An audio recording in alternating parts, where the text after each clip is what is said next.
কি জানেন ইসলামে রোজা কবে এবং কেন ফরজ করা হলো? মক্কা বা মদিনায় ইসলামের আগেও মানুষ মাঝে মাঝে রোজা রাখত। নবী মুহাম্মদ সাল্লাল্লাহু আলাইহি ওয়াসাল্লাম নিজেও মক্কায় থাকাকালীন মাঝে মাঝে রোজা রাখতেন। তবে পূর্ণ ৩০ দিনের রোজা তখন কোনো উম্মতের জন্য বাধ্যতামূলক ছিল না। হিজরি দ্বিতীয় বছরে অর্থাৎ ৬২৪ খ্রিস্টাব্দে রমজান মাসে কুরআনের আয়াত নাজিল হয়ে মুসলিমদের জন্য রোজা ফরজ করা হয়।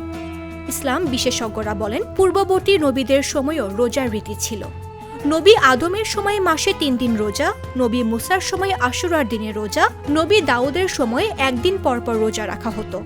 তবে এক মাসব্যাপী পূর্ণ রোজা শুধুমাত্র নবী মুহাম্মদ সাল্লাল্লাহু আলাইহি ওয়াসাল্লাম আমল থেকে ফরজ হয়। হিজরতের পর নবী মদিনায় দেখলেন মানুষ আশুরার দিনে রোজা রাখছে। তিনি জানতে চাইলেন কেন। তারা বলল, আল্লাহ মুসাকে ফেরাউনের কবল থেকে মুক্ত করেছেন। নবী মুহাম্মদ সাল্লাল্লাহু আলাইহি ওয়াসাল্লাম বললেন, আমি মুসার চেয়ে বেশি হকদার। এরপর তিনিও রোজা রাখলেন এবং সাহাবীদেরও রাখতে বললেন। পরের বছর তিনি ২ দিন রোজা রাখার নির্দেশ দেন। প্রাথমিকভাবে রোজা ধাপে ধাপে সহনীয় করে নেওয়া হয়েছিল। কেউ যদি রাখতে পারত না, তারা ফিদিয়া দিতেন, প্রতিটা রোজার বিনিময়ে নির্দিষ্ট পরিমাণ দান। পরে আল্লাহর নির্দেশে রোজার নিয়ম চূড়ান্ত হয়। সুবহে সাদিক থেকে সূর্যাস্ত পর্যন্ত খাবার দাবার ও পানাহার বন্ধ।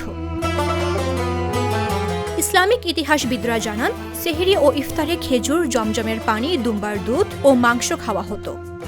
রোজা শুধুমাত্র ক্ষুধা বা তৃষ্ণা নিয়ন্ত্রণ নয়, বরং আত্মশৃঙ্খলা, ধৈর্য ও ভ্রাতৃত্ববোধের শিক্ষা দেয়। চমকজনক কি জানেন? রোজার মতো ধর্মীয় রীতি ইহুদি ও অন্যান্য জাতির মধ্যেও ছিল, কিন্তু পূর্ণ ৩০ দিনের রোজা শুধুমাত্র ইসলামে ফরজ হয়েছে। তাই রোজা এখন ইসলামের ৫টি স্তম্ভের মধ্যে অন্যতম। অন্য ৪টি হল ঈমান, নামাজ, যাকাত ও হজ। মামদুহা রাইসা, জাগো নিউজ।